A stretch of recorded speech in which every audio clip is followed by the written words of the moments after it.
Nel Consiglio regionale del Veneto ci sono più di 200 interrogazioni scadute e senza risposta.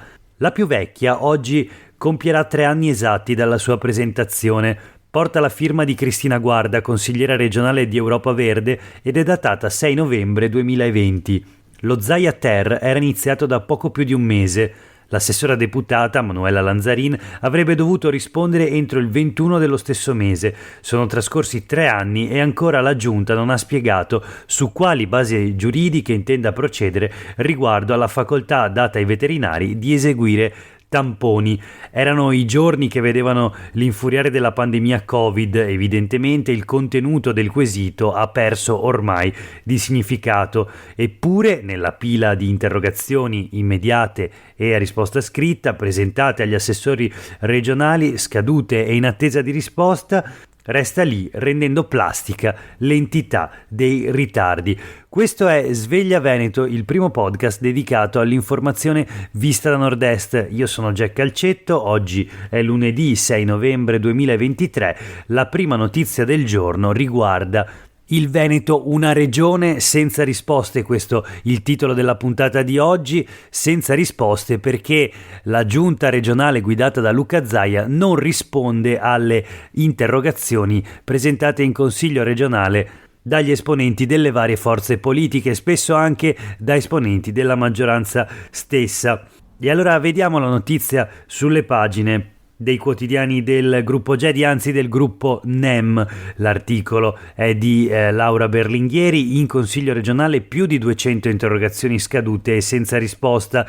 La più vecchia risale al 6 novembre del 2020 ed è legata, come abbiamo visto, alla pandemia Covid, gli assessorati alla sanità e all'ambiente, quelli più bersagliati e quindi in ritardo. Il regolamento fissa il limite di 15 o 20 giorni e l'articolo 115,2 del regolamento del Consiglio regionale a dettare i tempi per le risposte alle interrogazioni: 20 giorni dalla trasmissione per le interrogazioni a risposta scritta e 15 giorni invece dalla presentazione per le interrogazioni cosiddette a risposta immediata. Inutile dire che le risposte date entro i termini sono fenomeni che si possono contare sulle dita di una mano, quindi la giunta regionale è quasi sempre in ritardo nel momento in cui risponde alle interrogazioni.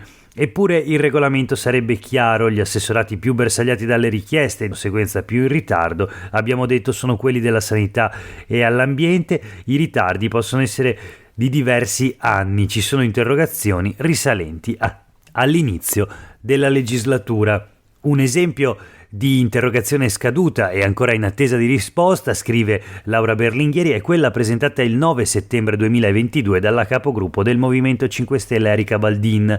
Considerando il grave aumento degli infortuni sul lavoro in Veneto, interrogava la Giunta: il piano strategico per la salute e sicurezza sul lavoro sta funzionando? Non ha ottenuto alcuna risposta ad ora. Vanno benissimo le campagne di sensibilizzazione sul tema degli infortuni sul lavoro, dice Baldin, ma in una regione che è spesso maglia nera per incidenti anche mortali occorre maggiore attenzione e la giunta Zaia non ha ancora risposto alla mia interrogazione. Dice Baldin, i cittadini veneti hanno il diritto di sapere a che punto è l'attuazione del piano per la sicurezza sul lavoro, in particolare rispetto alle assunzioni dei tecnici dello Spisal promesse dalla giunta Zaia. 14 mesi e ancora nessuna risposta. Baldin fa sapere che nelle prossime sedute del Consiglio tornerà a sollecitare la giunta per avere appunto una risposta al suo quesito, ma negli anni le sollecitazioni sono state diverse. Tanti consiglieri regionali che si sono rivolti all'ufficio di presidenza chiedendo maggiore celerità nelle risposte da parte degli assessori rispetto alla precedente legislatura. Sottolinea infine la giornalista: ci sono stati dei miglioramenti ma c'è ancora tanto da fare, e così le interrogazioni scadute senza risposta hanno superato le 200 unità. C'è la risposta del presidente del Consiglio regionale Roberto Ciambetti, che dice: ho sollecitato consiglieri e giunta, Zaia stesso ha parlato con gli assessori. Secondo Ciambetti è molto difficile rispettare i tempi previsti dal regolamento, ho chiesto più celerità nelle risposte ma anche meno interrogazioni. Parlo ai capigruppo periodicamente segnalando i ritardi, ma ho chiesto di eliminare i testi diventati obsoleti. Questo Questa è la risposta, in qualche modo il tentativo di trovare delle giustificazioni da parte del Presidente del Consiglio regionale. Certo sarebbe più interessante un commento da parte di un esponente della Giunta Zaia, quindi dei responsabili veri di questi ritardi. Ma voltiamo pagina, per oggi abbiamo chiuso con la politica regionale, vediamo invece il riflesso sulla vita dei cittadini veneti di alcune delle scelte del governo Meloni. In particolare si parla di previdenza sociale, la stretta sulle pensioni. In Friuli Venezia Giulia e in Veneto 2200 persone dovranno restare al lavoro. La notizia sui quotidiani del gruppo NEM, l'articolo è di Maura Delle Case. Nel pezzo si parla delle stime della CGIL sulla riforma delle uscite anticipate nel 2024 e a causa delle penalizzazioni si prevede una scarsa adesione. Circa 2200 persone che avevano sognato di andare in pensione il prossimo anno saranno invece costrette a rinviare il momento in cui potranno lasciare il lavoro, e questo è l'effetto in Veneto e in Friuli Venezia Giulia della stretta sulle pensioni decisa dal governo con la manovra di bilancio per il 2024 che andrà in Parlamento domani. La stima è stata elaborata dalla CGIL del Veneto a partire dall'unico dato che finora il governo ha messo a disposizione relativo al numero complessivo dei possibili beneficiari della misura a livello nazionale, pare a 17.300 persone, meno della metà rispetto alle 40.000 che potevano andare in pensione anticipata quest'anno. Se a questo numero generale si applicano le ultime ripartizioni regionali, si arriva alla conclusione che questa volta ad accedere alla pensione anticipata ultima versione, con 62 anni e 5 mesi di anzianità e 41 anni di contributi, saranno soltanto 1.350 persone in Veneto e 350 in Friuli Venezia Giulia. Gli esclusi rispetto alla prima riforma Meloni, quella dello scorso autunno, per capirci quota 103 prima versione, saranno invece circa 1750 in Veneto e 450 in Friuli Venezia Giulia, quindi per arrivare al totale dei 2200 esclusi. Insomma, peggio della Fornero. E questi sono i riflessi sul territorio della riforma appunto delle pensioni del governo Meloni. Chiudiamo la rassegna stampa di oggi con due notizie flash. Si parla ancora del maltempo e in particolare a Venezia con due temi, quello dei sollevamenti del Mose e quello delle mareggiate che hanno devastato, che hanno spazzato il litorale veneto. Utilizzo record del Mose alzato 14 volte in autunno, spiagge sparite a nord-est. Questo il titolo sul Gazzettino di oggi. Venezia si è salvata grazie alle paratoie a fronte di maree superiori ai 110 cm. Acqua alta a Muggia, Trieste, Grado, Monfalcone e Marano, 20 a 144 km l'ora. È caduta la prima neve sul Bellunese, nel frattempo 10 cm a Cortina, Alleghe e Falcade, polemiche sui danni del tagliamento.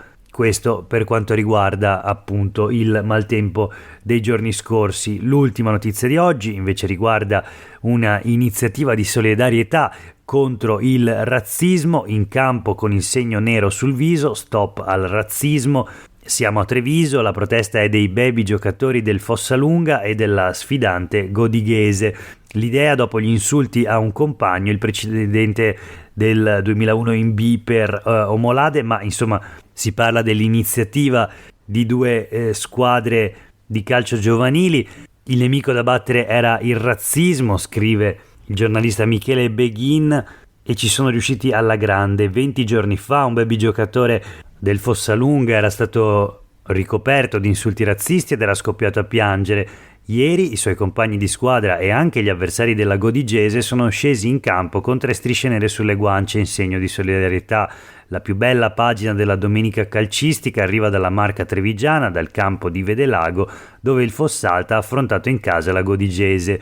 I ragazzi hanno dato una risposta eloquente al brutto episodio avvenuto il 19 ottobre durante la sfida contro l'Asolo.